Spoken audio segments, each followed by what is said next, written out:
Watch the bottom line. اعوذ باللہ من الشیطان الرجیم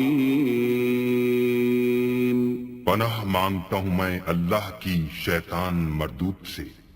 بسم اللہ الرحمن الرحیم شروع اللہ کے نام سے جو بڑا مہربان نہایت رحم والا ہے۔ کہا جاتا ہے کہ قدرت سب سے بڑی معالج ہے۔ ناظرین، سائنس فطرت اور قدرت کے خلاف نہیں بلکہ اس کی حمایت میں اس کے ساتھ ساتھ چلتی ہے۔ یہ نہیں سمجھ لینا چاہیے کہ سائنٹیفک دور میں جبکہ مختلف طریقہ علاج رواج پا چکے ہیں، قدرتی علاج کی کوئی ضرورت نہیں رہی۔ ایسا ہرگز نہیں۔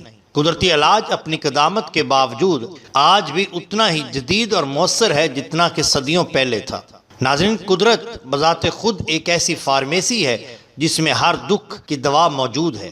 ناظرین، اللہ تعالیٰ خود فرماتے ہیں کہ میں نے کوئی ایسی مرض پیدا نہیں کی جس کا علاج موجود نہ ہو۔ تو ناظرین، سب سے پہلے تو آپ کو کسی اچھے معالج یا کسی اسپیشلسٹ سے اپنا چیک اپ کروانا چاہیے۔ جب سب طریقہ علاج سے آپ مایوس ہو جائیں تو وہ قدرتی طریقے کی طرف رجوع کریں جس کا خداوند کریم نے ذکر کیا ہے۔ ناظرین، حضرت علی کرم اللہ وجہ الکریم فرماتے ہیں نہج البلاغہ میں کہ تمہارا وجود وہ کتاب ہے جس سے اللہ کے اسرار اور رموز ظاہر ہوتے ہیں۔ تو ناظرین، آج ہم آپ کے سامنے سر درد کا علاج جو اللہ تعالیٰ کے پاک کلام میں موجود ہے وہ آپ کے سامنے رکھیں گے تاکہ آپ اس سے فائدہ اٹھا سکیں۔ ناظرین، اگر کسی کے سر میں شدید درد کی شکایت پیدا ہو گئی ہے جو ڈاکٹری علاج کروانے سے بھی ختم نہیں ہوتی، جس کی وجہ سے مریض بہت زیادہ بے چینی محسوس کرتا ہے، تو مریض کو چاہیے کہ وہ اس وظیفے پر عمل کرے۔ انشاءاللہ اس کے لیے بے حد مفید اور نافع ثابت ہوگا۔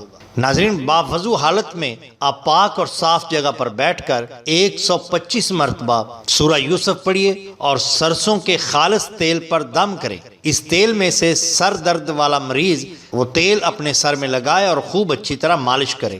اگر اس سے بھی افاقہ نہ ہو تو یہ تیل لگانے کے بعد 3 مرتبہ سورہ یوسف پڑھ کر سر پر دم کر لیں۔ اللہ تعالیٰ کے فضل و کرم سے اور سورہ یوسف کی برکت سے شفائے کاملہ نصیب ہوگی اور سر درد کی شکایت یقیناً جاتی رہے گی۔ ناظرین، اگر آپ کو ہماری یہ ویڈیو پسند آئی ہو تو لائک کیجیے اور سبسکرائب کیجیے ہمارے چینل دا باٹم لائن کو تاکہ ہم آپ کے لیے اور بھی بہترین ویڈیو لا سکیں۔ بہت شکریہ۔ اللہ حافظ۔